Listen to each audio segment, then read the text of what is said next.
Hi hello everyone. आज के video में हम डिस्कस करने वाले हैं class 12 chemistry chapter number 3 chemical kinetics की रेट ऑफ रिएक्शन की। जो रेट ऑफ रिएक्शन होती है हमारी, वो किन किन फैक्टर्स पे डिपेंड करती है। हमने केमिकल काइनेटिक्स के अंदर कुछ न्यूमेरिकल्स भी किए थे, रेट ऑफ रिएक्शन भी पढ़ा था, कंसंट्रेशन टर्म के बारे में पढ़ा था कि रेट ऑफ रिएक्शन क्या होती है विद रिस्पेक्ट टू टाइम, वो कैसे कम होती है, and product with respect to time कैसे बढ़ता है।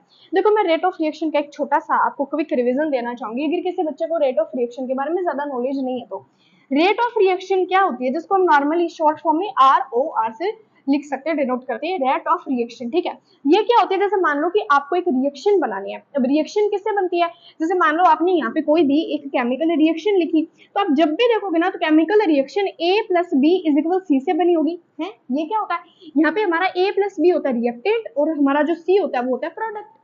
हमारा A और B दोनों आपस में मिलके प्रोडक्ट का फॉर्मेशन करते हैं। इसमें तीन बातें आपको हमेशा ध्यान रखनी है कि जो जितना आपने रिएक्टेंट लिया, जैसे मान लो रिएक्टेंट आपने यहाँ पे 1 kg ले लिया, कितना ले लिया 1 kg, तो आपको प्रोडक्ट भी हमेशा 1 kg ही मिलेगा। ना तो आपको 2 kg मिल सकता, ना आपको केजी में, ना आपको ज्यादा मिल सकता, ना आपको कम मिल सकता। यहाँ पे मास कंजर्वेशन लॉ फॉलो होता है कि ना तो हम मास को डिस्ट्रॉय कर सकते हैं, ना ही गेन कर सकते हैं, एक फॉर्म से दूसरी फॉर्म में बदल सकते हैं। तो यहाँ पे भी एक फॉर्म से दूसरी फॉर्म में बदलेगा। यहाँ पे रिएक्टेंट से आपका मास प्रोडक्ट में कन्वर्ट होगा। तो जब भी आप केमिकल रिएक्शन करते हो तो रिएक्टेंट आपस में मिलके प्रोडक्ट का फॉर्मेशन करते हैं। अब ये रिएक्टेंट प्रोडक्ट का फॉर्मेशन किस तरीके से करते हैं, मतलब रिएक्टेंट के बीच में भी कोई ना कोई रिएक्शन होती है। हाँ बिल्कुल, रिएक्टेंट के बीच में भी कोई ना कोई रिएक्शन होती है। ये रिएक्शन होती किस टाइप से है, और ये जो रिएक्शन होती है ये कोई ना कोई फैक्टर में भी डिपेंड करती होगी। फैक्टर मतलब आप छोटे क्लासेस से पढ़ते आ रहे हो फैक्टर्स के बारे में कि भाई ये रिएक्शन में अगर मैं ये कर दूं तो मेरी रिएक्शन बढ़ जाएगी, जल्दी हो जाएगी। जैसे मान लो कि आपको कोई भी रिएक्शन करनी है, लेकिन आपको वो जल्दी करनी है, तुरंत करनी है एकदम, मतलब रेस्टिंग ऑफ आयरन का आप ऐसा नहीं कर सकते कि मेरे को तभी कभी 5 मिनट में चाहिए, वो प्रोसेस नहीं हो सकता। मान लो आप लैब में खड़े हो और आपको कोई रिएक्शन जल्दी करनी है, तो वो जल्दी करने के लिए आप उन पे कौन सा ऐसा फैक्टर अप्लाई कर सकते हो कि जिससे आपकी रिएक्शन जल्दी प्रोसीड हो जाएगी, जल्दी हो जाएगी। ठीक है, उसके लिए देखो हम कुछ फैक्टर्स के बारे में पढ़ने वाले। रेट ऑफ रिएक्शन हमारा यही होता है। अच्छा, जो रिएक्शन होता है उस जो रिएक्शन का रिएक्टेंट होता है वो हमेशा विद रिस्पेक्ट टू टाइम कम होता है, हमेशा विद रिस्पेक्ट टू टाइम कम होता है। इसीलिए हम रिएक्टेंट के आगे हमेशा चेंज में नेगेटिव लगाते हैं कि जो आपका रिएक्टेंट है वो हमेशा कम हो रहा है विद रिस्पेक्ट टू टाइम, और जो आपका प्रोडक्ट है यानी डेल सी है वो विद रिस्पेक्ट टू टाइम क्या हो रहा है, बढ़ रहा है। इस चीज का प्लीज प्लीज ध्यान रखना, अपने दिमाग में बिठा के रख लेना कि रिएक्टेंट कम होगा तभी आपका प्रोडक्ट बढ़ेगा। रिएक्टेंट की क्वांटिटी धीरे धीरे कम होगी, प्रोडक्ट की क्वांटिटी धीरे धीरे बढ़ेगी। ठीक है, अच्छा अब मैं आपको बताना चाहूंगी कुछ फैक्टर्स के बारे में। फैक्टर हम 5 से 6 फैक्टर हमें यहाँ पे डिस्कस करने हैं। कौन कौन से, कंसंट्रेशन ऑफ रिएक्टेंट कि जो आपने रिएक्टेंट लिया उसकी कंसंट्रेशन कितनी है, मतलब आपने कितना लिया है रिएक्टेंट, कम लिया, ज्यादा लिया, मीडियम लिया, एवरेज लिया, मॉडरेट लिया, कितना लिया। दूसरा कैटलिस्ट। अब ये कैटलिस्ट क्या होता है, मे भी कुछ बच्चे नहीं जानते होंगे, वैसे तो क्लास 11 केमिस्ट्री में कैटलिस्ट के बारे में था, बट हो सकता है 11th क्लास में तो पढ़ाई कम करते हैं, इग्नोर करते हैं केमिस्ट्री सब्जेक्ट, फिजिक्स, इन सब चीजों को, बट कोई बात नहीं, यहाँ पे हम कैटलिस्ट के बारे में बहुत अच्छे से पढ़ेंगे। कंसंट्रेशन, रिएक्टेंट, कैटलिस्ट, प्रेशर और हमारा टेम्परेचर वगैरह और भी कुछ चीजें, सरफेस एरिया, रिएक्टेंट, इन सब चीजों के बारे में। सबसे पहले मैं बताऊंगी आपको कि कंसंट्रेशन ऑफ रिएक्टेंट, यहाँ पे क्या लिखा है कि increasing the concentration of reactant. मान लो आपने कोई रिएक्शन दी और वहां अब आप रिएक्शन है ना, मेरी फेवरेट रिएक्शन आप लिख लो। ठीक है, अगर आपको अच्छी लगती है तो वो भी आप लिख सकते हो। हम लेंगे यहाँ पे एमीन की, हमें क्या बनाना है, यहाँ पे एमीन बनाना है। बैलेंस करके लिखनी, एक चीज हमेशा याद रखना, बच्चे पता है क्या करते हैं, न्यूमेरिकल सही कर लेंगे, उनको आता है कि ऐसे ऐसे करना है, बट वो बैलेंस नहीं करते रिएक्शन को, वहीं पे गलत आपकी। ठीक है, मान लो आपने एक रिएक्शन ले ली, अब इसमें आपने रिएक्टेंट की कंसंट्रेशन कितनी ली, अगर आपने रिएक्टेंट की कंसंट्रेशन ज्यादा ली है इन सॉल्यूशन और प्रेशर फॉर गैसेस। अब जो प्रेशर होता है क्या वो सॉलिड और लिक्विड के लिए कभी काम आता है। मान लो आपने सॉलिड, अब ये मार्कर ये सॉलिड है, आप इसमें कितने प्रेशर लगा लो, कभी कंप्रेस हो पाएगा, नहीं हो पाएगा। लिक्विड पे प्रेशर लगा लो, आप एक बीकर में पानी ले लो, प्रेशर लगाते जाओ, कभी कंप्रेस नहीं होगा। लेकिन वहीं पे आप गैस ले लो बीकर के अंदर, मान लो ये मार्कर एक तरीके से गैस फॉर्म में होता, स्पंज होता, मतलब उसके अंदर एयर के पार्टिकल होते, स्पंज में एयर के पार्टिकल होते हैं। ठीक है, तो उसको अपन कंप्रेस करेंगे, उस पर प्रेशर लगाएंगे तो वो कंप्रेस हो जाएगा। ठीक है, तो हमें कहा है कि solution reactant, concentration of reactant in solution और प्रेशर के लिए for gases increase the number of particles per unit volume leading to more frequent collision and faster rate. Theory पढ़ ली, अब थोड़ी से काम नहीं चलने वाला, अब मैं जो बोलूँ ना वो सुनो। मान लो मैं यहाँ पे कंसंट्रेशन के रिएक्टेंट ज्यादा लिया, मान लो मैंने कंसंट्रेशन के रिएक्टेंट ज्यादा लिया है, तो अब कंसंट्रेशन की क्या बोल रही हूँ, रिएक्टेंट की कंसंट्रेशन, उल्टा बोल दिया मैंने, सॉरी। हमने मान लो रिएक्टेंट की कंसंट्रेशन ज्यादा लिया यहाँ पे, तो ये जो रिएक्टेंट है ना N2 और 3H2, ये क्या करेगा, ये आपस में कोलिजन करता है। अब आप सोचते होंगे ना कि यार रिएक्टेंट से प्रोडक्ट बनता कैसे है, मतलब रिएक्टेंट के आपस में बीच में से कौन सी रिएक्शन होगी, रिएक्टेंट के बीच में ना कोलिजन होता है। कोलिजन का मतलब होता है टक्कर, लिख लो, अगर किसी बच्चे को नहीं पता तो लिख लो कि कोलिजन का मतलब होता है टक्कर, यानी जो हमारा नाइट्रोजन और हाइड्रोजन है इन दोनों के बीच में टक्कर होगी। नाइट्रोजन और हाइड्रोजन किसी ना किसी बॉन्ड से बंधे हुए हैं, किसी ना किसी बॉन्ड से इस तरीके से जुड़े हुए हैं। पहले तो ये आपस में अपना बॉन्ड तोड़ेंगे। अब ये कोलिजन होता कैसे, इस कोलिजन के लिए भी कुछ फैक्टर्स आते हैं, फॉर एग्जांपल टेम्परेचर आ गया, फॉर एग्जांपल और भी बहुत सारे हमारे कैटलिस्ट हो गया, ये सब क्या करते हैं, इनके बॉन्ड को वीक करते हैं। जैसे ये बॉन्ड टूटेगा कोलिजन हो जाएगा, आपस में टकराएंगे। बॉन्ड टूटना कोलिजन नहीं होता, मतलब ये आपस में टकराएंगे, आपस में टकराएंगे, एक दूसरे को तोड़ेंगे, एक दूसरे को ब्रेक करेंगे, अपना बॉन्ड ब्रेक करेंगे, फिर नाइट्रोजन और हाइड्रोजन दोनों मिलकर एक तरीके से हमारा एमीन बना देंगे। इसका नाम होता है एमीन। यहाँ तक क्लियर, बोलो यहाँ तक क्लियर। तो हमें क्या है कि जब आप रिएक्शन की कंसंट्रेशन ज्यादा लेते हो, आप अपने रिएक्टेंट की कंसंट्रेशन ज्यादा लेते हो, तो वहां पे कोलिजन भी ज्यादा होगा। कोलिजन ज्यादा होगा पर यूनिट वॉल्यूम, कोलिजन ज्यादा होगा तो आपका रेट ऑफ रिएक्शन भी आपकी बढ़ जाएगी। अब यहाँ पे प्रेशर और इन सब का क्यों लिखा, मान लो आपने कोई रिएक्शन ले ली, मान लो इसको आप नाइट्रोजन गैस ले ली, N2 गैस, और हाइड्रोजन भी गैस ले ली, हाइड्रोजन गैस, और यहाँ पे जब आप दोनों चीजें गैस में ले रहे हो तो आपको क्या लगता है, आई मीन आपको सॉलिड मिल जाएगा, नहीं बॉस, गैस में मिलेगा, 2NH3 गैस में मिल गया। अब मान लो आपने गैस ले ली, तो गैस लोगे तो क्या करोगे, प्रेशर लगाओगे। मान लो आपने नाइट्रोजन और हाइड्रोजन पे प्रेशर लगाया, अब आपने कंसंट्रेशन ज्यादा ले ली इनकी रिएक्टेंट की, अब आप इन पे प्रेशर लगाओगे, तो प्रेशर लगाओगे तो क्या हो जाएगा, कंप्रेस होगा, कंप्रेस होगा तो पहले मॉलिक्यूल्स, मतलब नाइट्रोजन और हाइड्रोजन के मॉलिक्यूल्स, पार्टिकल्स एक दूसरे से दूर दूर थे, मतलब कंटेनर में यहाँ आराम से फुदक रहे थे, मतलब एक तरीके से फ्लो कर रहे थे आराम से, कोई किधर ही कोई किधर ही, किसी को एक दूसरे से मतलब नहीं, सब अपनी दुनिया में मस्त थे। लेकिन जैसे उन पर प्रेशर लगा, जैसे उनको कंप्रेस किया गया, एक दूसरे के पास आ गए, एक दूसरे के पास, एक दूसरे से कॉलिजन किया, एक दूसरे से कॉलिजन किया, नाइट्रोजन हाइड्रोजन के बीच में रिएक्शन हुई, कॉलिजन हुए, टक्कर हुई, उससे हमारा एमीन बन गया। ठीक है, आई बात समझ। तो आई सॉल्व, मैं उम्मीद करूंगी कि आपको पहला पॉइंट बिल्कुल बिल्कुल क्लियर होगा। ठीक है, हमारा पहला कंसंट्रेशन ऑफ रिएक्टेंट क्लियर। उसके बाद है टेम्परेचर। अब मैं कह रही हूँ कि कॉलिजन होगा, कॉलिजन होगा, मान लो आपने है ना टेम्परेचर एकदम ही ठंडा कर रखा है, तो वहां पे आपको क्या लगता है, कॉलिजन हो पाएगा? हाँ कॉलिजन होगा, लेकिन अगर मान लो आपने टेम्परेचर ज्यादा कर दिया ना, तो वहां पे काइनेटिक एनर्जी बढ़ जाती है। काइनेटिक एनर्जी सिंपल शब्दों में बता देती हूँ, वैसे आप लोगों को पता होगा, काइनेटिक एनर्जी होती है जो मॉलिक्यूल्स होते हैं, जो पार्टिकल्स होते हैं, जैसे मान लो वो रेस्ट पोजिशन पे, और जैसे हमने टेम्परेचर बढ़ाया, जैसे हमने टेम्परेचर बढ़ाया, उन मॉलिक्यूल्स और उन पार्टिकल्स को एक तरीके से एनर्जी मिल जाएगी, एनर्जी मिलेगी तो वो यहाँ वहां एक दूसरे से टकराएंगे, कॉलिजन होगा। जो वॉल होती है, जैसे मान लो आपने कंटेनर लिया और ये आपने अपना रिएक्टेंट डाल रखा है, और इसमें आपने टेम्परेचर बढ़ा दिया, मान लो 100 डिग्री सेल्सियस कर दिया, तो यहाँ पे जो पार्टिकल्स है वो एक दूसरे से टकराएंगे, और यहाँ पे ये कंटेनर की वॉल यानी कंटेनर से भी टकराएंगे। आपने बहुत बार अपने घरों में भी देखा होगा, पानी गर्म कर रहे हो, तो मान लो आपने पानी का टेम्परेचर बढ़ा दिया, तो वहां पे आपको पानी की टक टक टक टक आवाज भी आती है। सर्दियों में पानी गर्म करते हो चूल्हे पे, आजकल तो वैसे गीजर का है, जिनको बच्चों ने किया भी होगा या करते भी हो, उनको तो पता होगा टक टक टक टक की आवाज होती है। वो पता है टक टक की आवाज कैसे आती है, वो आती है जो पार्टिकल्स होते हैं ना, जो आपके सॉल्यूशन के पार्टिकल्स होते हैं, उनकी काइनेटिक एनर्जी बढ़ जाती है, काइनेटिक एनर्जी बढ़ जाती है, इधर उधर मूव करेंगे, टकराएंगे एक दूसरे से, तो वहां पे एक दूसरे से जब टेम्परेचर बढ़ जाएगा तो काइनेटिक एनर्जी बढ़ जाएगी, काइनेटिक एनर्जी बढ़ जाएगी तो कॉलिजन होगा, कॉलिजन होगा तो हमारा रिएक्टेंट की रेट ऑफ रिएक्शन बढ़ जाएगी, जो आपकी रेट ऑफ रिएक्शन है रिएक्टेंट की, वो ROR क्या हो जाएगा, बढ़ जाएगा। ठीक है, यहाँ पे यही बात बोलिए कि higher temperature increases kinetic energy, making particles move faster and collide more frequently with energy exceeding activation energy, this speeding up the reaction. अब यहाँ पे एनर्जी, जब तक आप कैटलिस्ट नहीं पढ़ लोगे तब तक आपको अच्छे से नहीं समझ आएगा।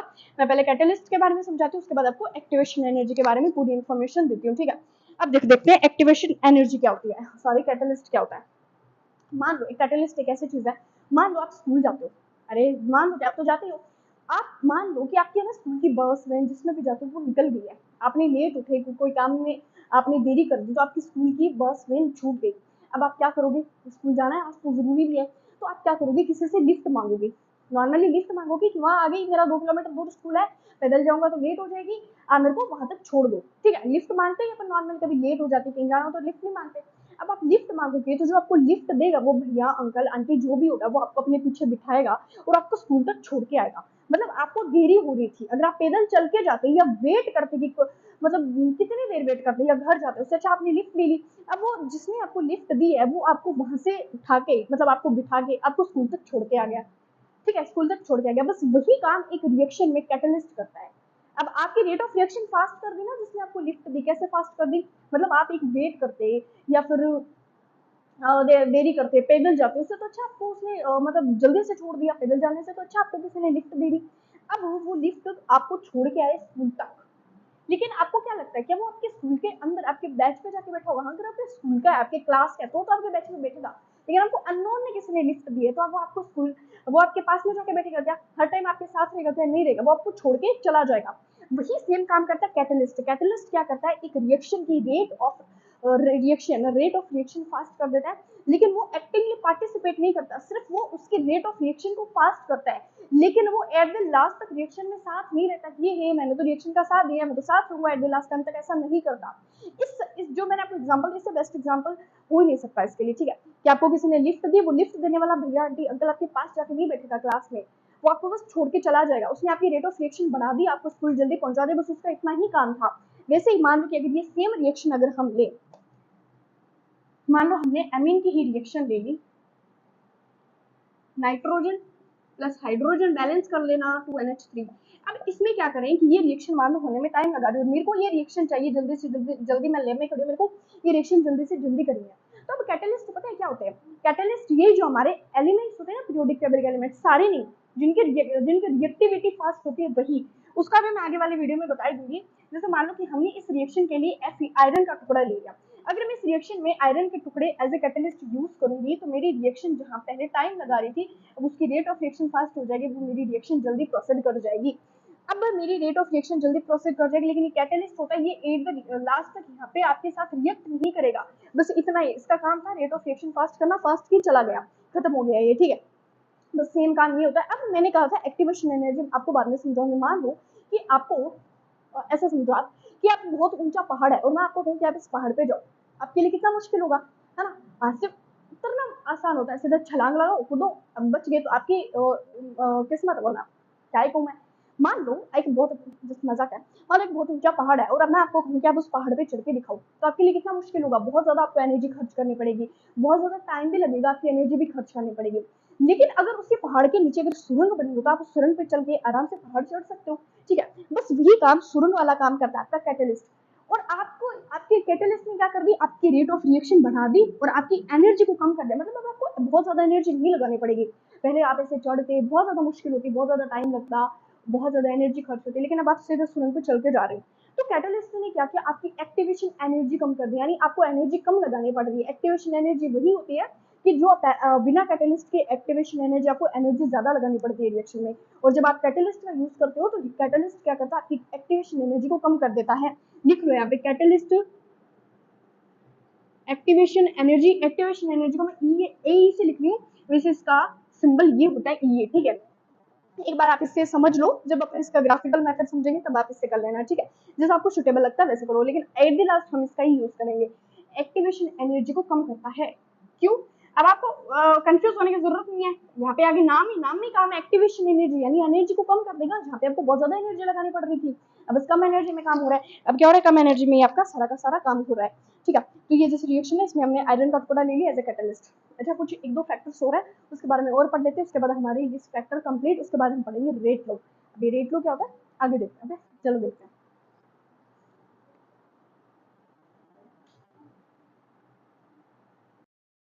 सो हमारे नेक्स्ट फैक्टर्स है surface area and nature of reactants, ठीक है?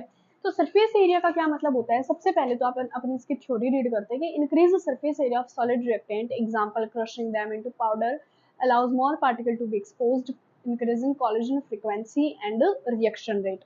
तो इसके लिए मैं आपको एक बेस्ट एग्जांपल देना चाहूंगी, जैसे मान लो कि हमने एक चौक ले ली, ठीक है? चौक जो बोर्ड में यूज करते हैं ना, तो वो चौक होती है, वो एक तरीके से सॉलिड फॉर्म में होती है, ठीक है? चौक होती है सॉलिड फॉर्म में होती है। अब वो सॉलिड फॉर्म में होती है, क्यों ना आप उसका पाउडर बना दो, उसको क्रश करके उसका पाउडर बना दो। तो पहले ये सॉलिड फॉर्म में थी, तो यहाँ पे जो इस चौक के पार्टिकल्स थे, जो ये चौक के पार्टिकल्स थे, वो कुछ इस तरीके से अपनी क्रिस्टल फॉर्म में थे, सॉलिड थे और क्रिस्टल फॉर्म में थे। एक आपने इनके अंदर पढ़ा हुआ intermolecular bond, intermolecular molecular bond से बंधे हुए थे। इंटर यानी अंदर का मॉलिक्यूलर, यानी जो चौक के अंदर के पार्टिकल या मॉलिक्यूल्स है उनके अंदर के बॉन्ड से वो एकदम बंधे हुए थे और एक अपनी क्रिस्टल स्ट्रक्चर में थे। यानी इनकी जो स्ट्रक्चर थी ना वो रफ स्ट्रक्चर नहीं थी, क्रिस्टल स्ट्रक्चर थी, ठीक है, कुछ इस तरीके से। अब अगर मैंने क्या किया, इसको क्रश करके इसका पाउडर बना दिया, तो पहले ये ऐसे सॉलिड में था, इतना सा एरिया कवर कर रहा था, सरफेस एरिया इतना था, लेकिन पाउडर बनाने के बाद इसका सरफेस एरिया क्या होता है, बढ़ जाता है। पाउडर बनाने के बाद इसका सरफेस एरिया बढ़ जाता है और ये इतना स्पेस ऑक्यूपाई करेगा। अब क्या कहा है कि जब आप इसका क्रश करके पाउडर बना देते हो, allows more particle to be exposed, तो उसमें बहुत ज्यादा पार्टिकल हो जाएंगे, एक्सपोज्ड हो जाएंगे ज्यादा पार्टिकल, तो कहेगी इंक्रीज कॉलिजन फ्रीक्वेंसी। तो इसमें क्या होगा कि आपकी जो कॉलिजन फ्रीक्वेंसी है, यानी जो आपका कॉलिजन है पार्टिकल्स के बीच में, वो ज्यादा हो जाएगा। कॉलिजन फ्रीक्वेंसी क्या हो जाएगी आपकी, कॉलिजन फ्रीक्वेंसी इंक्रीज। कैसे हो जाएगी, देखो, पहले था सॉलिड, सॉलिड था, पार्टिकल एक दूसरे से बंधे हुए थे, क्रिस्टल फॉर्म में था, इतना ज्यादा कॉलिजन नहीं हो रहा था। जैसे अपने पाउडर फॉर्म में किया तो पार्टिकल बहुत ज्यादा हो गए, और अब पार्टिकल बहुत ज्यादा होने से सरफेस एरिया बढ़ गया, सरफेस एरिया बढ़ने से इनके बीच में कॉलिजन की फ्रीक्वेंसी बढ़ जाती है। जब कॉलिजन की फ्रीक्वेंसी बढ़ जाती है, जब ये जो पार्टिकल आपस में एक दूसरे से टकराएंगे, एक दूसरे से क्या करेंगे, कोलाइड करेंगे, जब एक दूसरे से कोलाइड करेंगे तो ऑफकोर्स बात है, रेट ऑफ रिएक्शन क्या होती है, बढ़ जाती है। बहुत ही आसान सा फैक्टर था और काफी इंटरेस्टिंग एग्जांपल्स हमने इसको समझाना है। नेक्स्ट है नेचर ऑफ रिएक्टेंट, चलिए इसकी थ्योरी पढ़ते हैं कि the chemical nature, type of bond, physical state of the substance determine how fast they can react. For example, ionic reaction are generally faster than covalent reaction. अब इसमें क्या कहना चाहता है, ये मैं कहा वैसे काफी इंपॉर्टेंट लाइन है कि जो आयोनिक रिएक्शन होती है वो जनरली फास्ट होती है देन कोवेलेंट रिएक्शन। यानी कि जो आपका केमिकल नेचर होता है ना, जैसे type of bond, physical state of the substance determine how fast they can react. जैसे कि मान लो आपकी कोई भी एक कोवेलेंट बॉन्ड से, मान लो दो बॉन्ड होते हैं, पढ़ के क्लास 11th में, एक आयोनिक बॉन्ड और एक कोवेलेंट बॉन्ड। आयोनिक बॉन्ड के अंदर क्या होता है, आयंस होते हैं। आयोनिक बॉन्ड के अंदर जैसे मान लो NaCl है, अब ये क्या, इसमें आयोनिक बॉन्ड फॉर्म करता है, कैसे कि ये अपने आयंस में डिसोसिएट हो जाता है, Na प्लस और Cl नेगेटिव में। लेकिन यही अगर आप H2O को लेते हो, H होता है, तो हमें क्या है कि जो आपका आयनिक बॉन्ड होता है वो आयंस में डिसोसिएट हो जाता है, फर्दर आयंस में डिसोसिएट हो जाता है, तो उनके बीच में वापस में कोलिजन कर सकता है, मतलब पॉजिटिव नेगेटिव कितने सारे पॉजिटिव नेगेटिव हो जाएंगे, आयंस हो जाएंगे। तो जो आयंस होता है ना उनके बीच में कोलिजन ज्यादा होगा, कोलिजन ज्यादा होगा तो रेट ऑफ रिएक्शन, या आपकी बात करूं तो बस जो स्पीड है वो आयनिक की ज्यादा होती है कंपैरिजन टू कोवेलेंट। कोवेलेंट में क्या होता है कि आयंस नहीं होते, आयंस नहीं होंगे तो एक दूसरे से अच्छे से कोलाइड नहीं कर पाएंगे, अच्छे से कोलाइड नहीं कर पाएंगे, तो इसकी रेट ऑफ रिएक्शन भी क्या हो जाएगी, बहुत ज्यादा स्लो हो जाएगी, ठीक है। सो आगे थैंक यू सो मच, ये थे हमारे कुछ फैक्टर्स। सो नेक्स्ट में हम डिस्कस करने वाले हैं rate law. So thank you so much, okay.